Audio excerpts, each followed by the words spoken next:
Olá! Nesse primeiro vídeo da disciplina Física Nuclear e Partículas, o objetivo é um pouco apresentar como é que é a disciplina para vocês. Então, vamos passar algumas transparências sobre a disciplina. E essa disciplina, essencialmente, é falar sobre interações, algumas das interações fundamentais. Então, vamos começar lembrando o que vocês já viram no curso de vocês sobre interação. Vocês aprenderam lá no início, talvez até antes de entrar aqui na universidade, no jardim de infância, no pré-escolar, que quando a gente quer estudar um campo, a gente faz isso através da descrição do seu potencial. A partir do potencial, calcula-se uma força. Sabendo a força, a gente aplica esse modelo de Newton e obtém a trajetória da partícula, ou seja, a equação horária. Então, eu tenho uma partícula que sente a ação do campo e, sob essa ação do campo, ela vai ter um comportamento que nós podemos prever. Quando vocês evoluíram um pouco no curso, vocês aprenderam um formalismo alternativo. Em vez de calcular a força a partir do potencial, calcula-se o lagrangiano, hamiltoniano do sistema. Dessas entidades matemáticas, pode, através das equações canônicas, se obter a trajetória. Temos também a equação horária. É um método um pouco mais complicado, um pouco ou menos intuitivo, um pouco mais poderoso, mas é o que se faz. Em paralelo, vocês viram que um campo pode sozinho gerar uma onda e se propagar. Vocês estudaram isso em eletromagnetismo. As ondas eletromagnéticas não precisam de partícula nenhuma, menos que uma partícula tenha sido usada para gerar o campo. Mas o campo gera uma onda, ele mesmo se propaga através de uma onda. Então, um campo, que pode se propagar como uma onda, atua sobre partículas e essas partículas descrevem uma trajetória. E é assim que a gente fez, vocês fizeram várias provas, exercícios, etc. Depois apareceu, como sempre na física, vai mudando, não aparece uma nova realidade, a gente tem que estender a teoria para chegar lá, e vocês aprenderam a equação de Schrödinger. Sistemas quânticos usam um sistema hamiltoniano, a equação de Schrödinger é um hamiltoniano, só que agora não obtém mais a trajetória, que obtém uma função de onda. E aí o que era? A minha partícula tem um comportamento dual. Ela pode ser onda, que é descrito pela função de onda, ou ela pode ser uma partícula, como classicamente a gente vê. Só que isso é parte da história. Tem uma parte que vocês também estudam, mas não se discute muito, pelo menos na graduação, qual é o alcance disso. Essa partícula, que é descrita como função de onda, tem suas energias quantizadas. Ou seja, ela não pode ficar em qualquer posição desse poço de potencial. Ela tem alguns níveis de energia, ela tem algumas regiões em que ela pode estar. Ou seja, a energia é transmitida para a partícula não de forma contínua, mas por quantos, por quantidades finitas, na proposta do Planck. Então, esse quantum de energia, ou seja, quanto que o campo pode dar para a partícula para subir de um nível para outro, ou para descer de níveis, pode ser tratada como uma partícula também. É uma quantidade finita de energia, quantizada, que a partícula absorve ou emite. E quando ela absorve, quando ela emite, ela varia energia, varia momento, efeito Compton, essas coisas. Então, o próprio campo, que podia se propagar como uma onda, agora tem uma característica de partícula. Então, essa dualidade onda-partícula, ela tem dois lados. Tanto a partícula pode parecer uma onda, tanto quanto o campo pode parecer uma partícula. Se a gente for adiante, quer dizer que cada partícula é agente de um outro campo? Isso é uma interpretação também possível. Então, nesse estudo das interações fundamentais, essa dualidade onda-partícula não distingue muito bem o que é um campo, o que é a matéria. Não é exatamente verdade. Existe uma diferença fundamental. As partículas, aquelas que classicamente sentiam o campo, são descritas sempre por férmions, ou seja, partículas que têm spin semi-inteiro. Enquanto que os quantos do campo, aqueles partículas que elas carregam o campo são descritas por bósons. Então, esse é o escopo básico dentro do qual a gente vai trabalhar. Nós temos campos descritos por potenciais, tem uma descrição clássica e tem uma descrição quântica através de bósons. Ou seja, quanticamente, um campo é carregado por partículas bosônicas. Classicamente, o campo é uma propriedade do espaço descrita por um potencial. Quanticamente, quem sente esse campo são férmions, que têm um comportamento dual, ou seja, eles se propagam como onda e interagem como partícula, igual ao campo. O campo também se propaga como onda e interage como partícula. E esses são os ingredientes que nós temos. Agora, quem são as interações?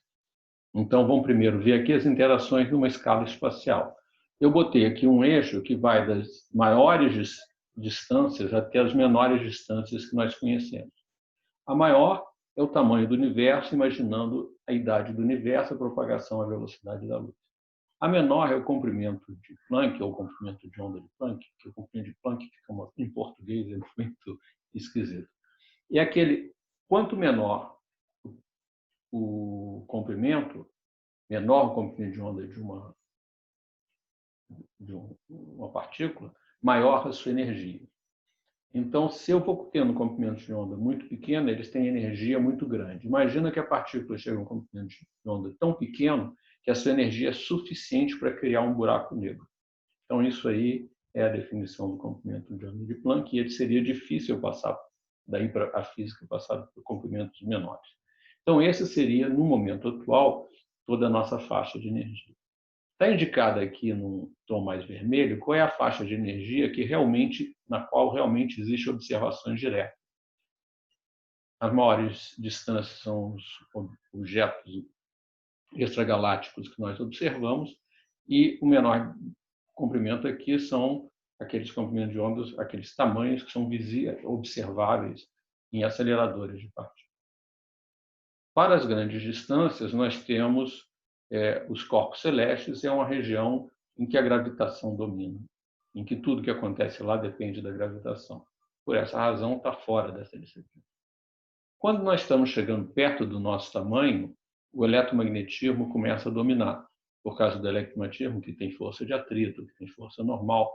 Nossa vida depende essencialmente do eletromagnetismo.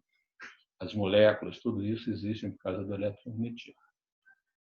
Então, o eletromagnetismo foi descoberto, apesar da interação mais importante ser elétrica, provavelmente, historicamente, o magnetismo foi notado pela raça humana primeiro, e mais no século XIX, Maxwell juntou magnetismo e eletricidade em uma só teoria, que é a teoria eletromagnética clássica. No final do século XIX, descobriram-se os decaimentos radioativos e veio-se a mostrar que isso depende da interação fraca, e já na década de 60 e 70 do século XX, criou-se um modelo, o Weinberg-Glashow-Salam, que descreve a interação eletromagnética e fraca no mesmo formalismo. Então, nós costumamos dizer que existe a interação eletrofraca. Essa interação eletrofraca é o que rege o nosso dia a dia, que rege a mecânica do submundo, do atômica e molecular. Quando nós vamos chegando ao núcleo atômico, a força forte, e a fraca também, que antes ela faz pouca coisa, mas a forte começa a dominar, e nós temos o limite, né, a força forte ela atua a curtas distâncias. Então, a partir do momento em que ela chega no tamanho em que a força forte consegue se propagar, ela domina.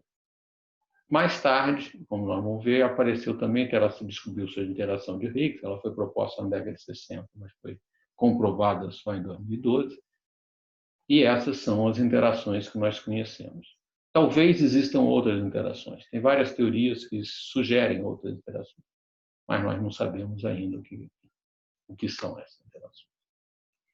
Na nossa maneira de ver, para cada interação, eu quantizo, e se eu quantizo, eu tenho um quanta, e esse quantum é uma partícula e tem um nome. Então, vamos rapidamente ver o que acontece aqui. No eletromagnetismo, esse quantum do campo é o fóton. O fóton não tem massa, não tem carga, tem um spin 1, é uma partícula já observada. Quais são as outras que nós já vimos também? Para a interação fraca, tem os bósons W e Z, são também, o Z não tem carga, o W tem, pode ser mais ou menos 1, tem spin 1, e eles têm massa, não tem massa nula. Na interação forte, eu tenho o gluon, que tem massa nula, não tem carga e tem spin 1. Qual será a diferença entre um fóton e um gluon? Isso é uma coisa interessante de saber. Foi descoberto o bóson de Higgs, que também tem uma massa grande, não tem carga e tem spin zero. É a única partícula fundamental que nós conhecemos de spin zero. Deve existir o graviton, mas isso está fora do espírito dessa disciplina, não vou discutir, não foi observado diretamente ainda. E procura-se muito por outros mediadores de outras interações, mas isso é um campo aberto, não sabemos nada. Então, essencialmente, essas partículas aqui são as partículas que nos interessam quando nós estamos falando de física de partículas. Tá? E sobre quem essas interações atuam? Bom, nós vamos detalhar isso mais para frente, mas os férmions, né, aquelas partículas de spin meio que nós conhecemos, são os quarks, existem 6 quarks, e os leptons, existem 6 leptons. Os leptons andam por aí sozinhos, nós medimos elétron, mu e tal, mas os quarks não existem sozinhos. Por alguma razão, eles têm que andar em grupo, eles são elementos sociáveis. Como é que são esses grupos? Os grupos de quarks que nós observamos têm o nome genérico de hadrons. Podem ser mesons, quando são 2, um quark e um antiquark. Pode ser bárion, quando são 3 quarks. Pode ser tetraquarks, quando são 4, ou pentaquarks, quando são 5. Essas aqui são as 4 categorias já observadas. Não, na teoria não existe nada que impeça ter 6, 7, 8, 9, 10, N quarks, mas isso nunca foi visto.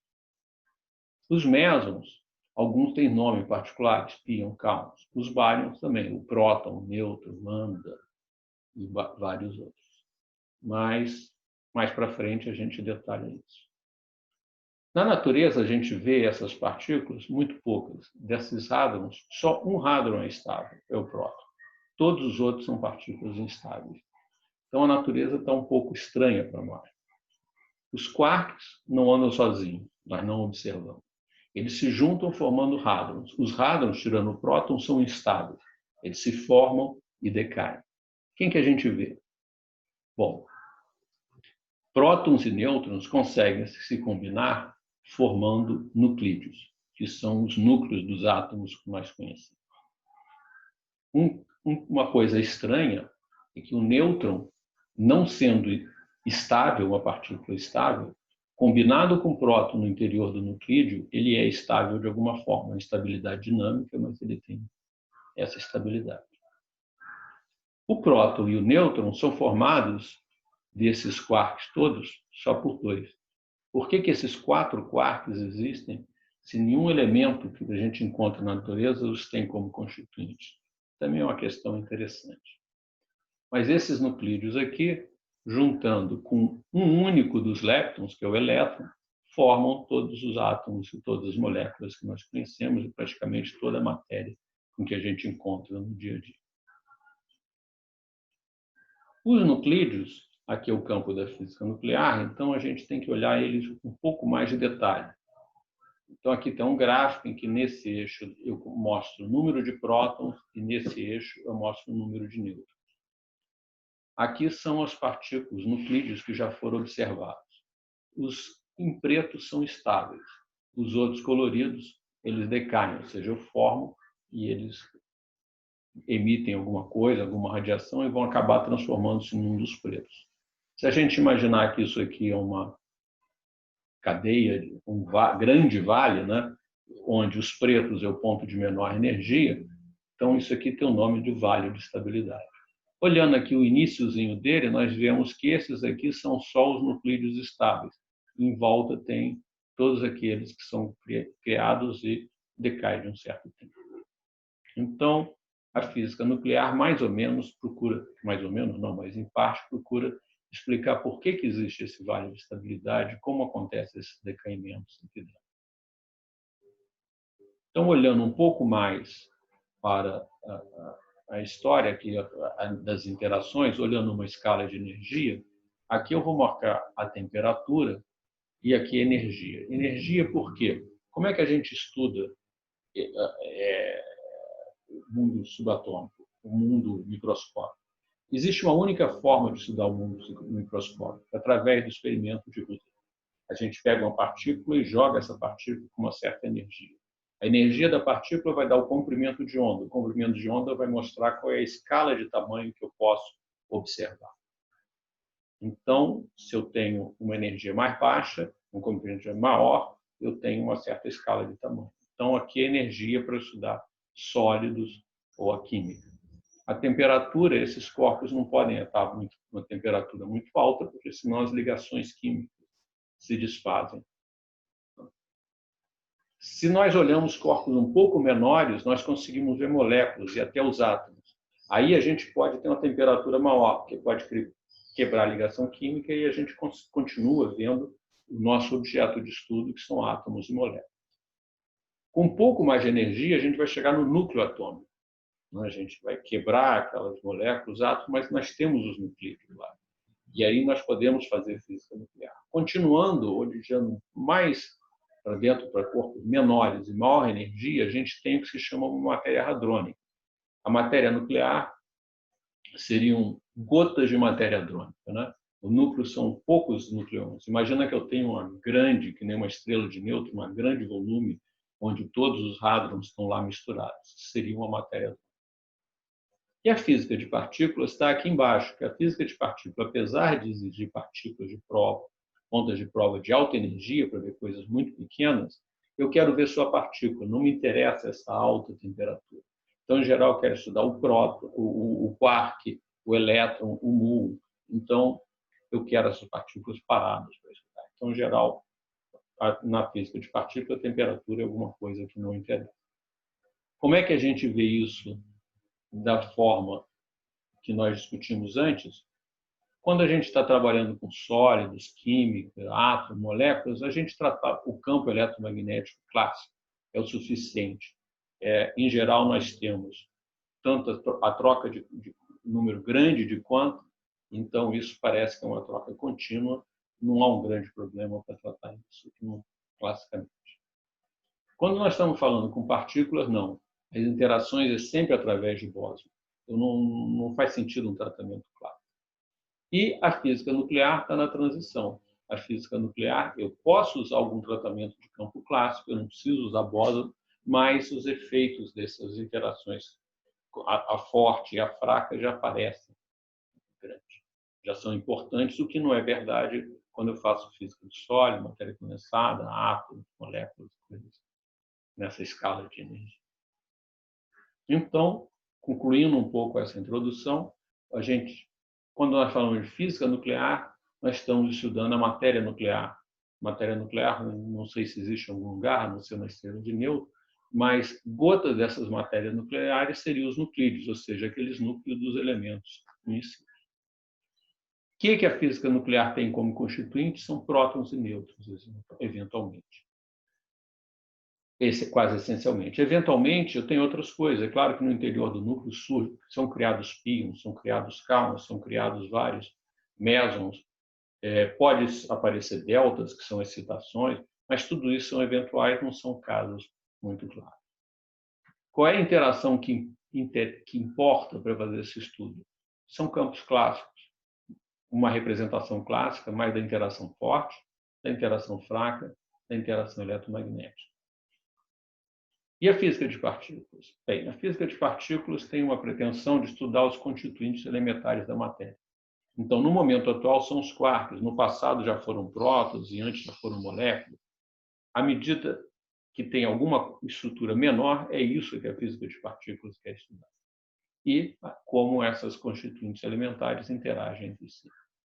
Na atualidade, os constituintes são os quarks, os leptons e os bósons de interação. E quais são as interações? A interação forte, que é importante, a eletrofraca. E quando a gente vai falar em partículas, não faz mais sentido eu separar a fraca da eletromagnética, isso tudo atua de uma forma conjunta. E a interação de Higgs, que foi comprovada a existência recentemente. Ok? Então, essa é a introdução do curso. Teremos outros vídeos sobre assunto específico e as dúvidas sobre esse vídeo, como os outros, vamos discutir no fórum, lá no AVA, ou nas reuniões que a gente presenciar que vão ter. Recomendo a todos de fazer as perguntas ou propostas ou questionamentos e vamos fazendo a discussão de uma maneira offline, assim. Ok? Até o próximo vídeo.